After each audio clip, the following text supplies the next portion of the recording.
எல்லாருக்கும் வணக்கம். ஸோ இன்றைக்கி வந்து 8ஆம் வகுப்பில் பட்டமரம் அப்படிங்கிற ஒரு கவிதையை எப்படி நடத்தலான்ட்டு ஒரு சின்ன ஐடியா. அதனால தான் பட்டமரத்துக்கு கீழே நின்று பட்டமரம் குறித்து நிறைய மாணவர்கள்ட்ட பேசலாம்.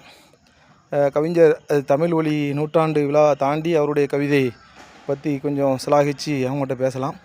இன்னொன்று, இந்த கவிதையில் ஒரு பட்டமரம் அப்படிங்கிறது மரத்தை மட்டும் குறிக்காமல் ஒவ்வொருத்தருடைய வாழ்க்கையை எடுத்துக்கலாம், எது வேணாலும் எடுத்துக்கலாம். அதற்கு முன்னாடி நாம் அதை மரத்தை பட்டு போகாமல் விடுற மாதிரி நாமளும் முன்னெச்சரிக்கையாக இருக்கணும் அப்படிங்கிற மாதிரி கூட நம்ம இந்த கவிதையை எடுத்துக்க முடியும். கவிதையினுடைய இயல்பே அதுதான். ஒரு கவிதை ஆயிரம் அர்த்தங்கள் தரும். அதை ஒவ்வொரு முறை வாசிக்கும் போதும் ஒவ்வொரு அர்த்தங்கள் தரும். அந்த வகையில் இந்த பட்டமரம் கவிதை மாணவர்கள் மத்தியில் பல உரையாடல்களை தொடங்குவதற்கான வாய்ப்புகள் இருக்குது.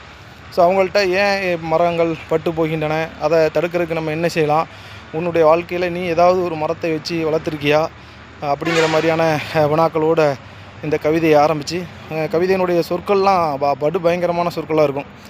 விசனம் அடைந்தனையோ, கந்த குந்த, அப்புறம் குமைந்தனையோ, இப்படியான வார்த்தை ஜாலங்களில் நல்லா ஒரு சந்தனயத்தோடு அமைந்த ஒரு பாடல் இந்த 8ஆம் வகுப்பு பட்டமரம் கவிதை.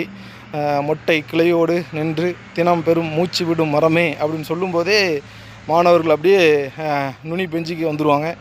அந்த மாதிரி சந்தனயத்தோடு இந்த கவிதையை வாசித்து அதனுடைய பொருளை சொல்லி மாணவர்களுக்கு எதுகை மூனையை அறிமுகப்படுத்தி அவங்களையும் இதே போலையான ஒரு சிறிய கவிதைகள் எழுத செய்வதோடு சுற்றுச்சூழல் சார்ந்த விழிப்புணர்வையும் போகிற போக்கில் தூவானம் போல் தூவி விட்டோம்னா நிச்சயமாக இந்த கவிதை மாணவர்கள் மத்தியில் நாம் அடைய வேண்டிய கற்றல் இலக்கை அடைய செய்துவிடும்.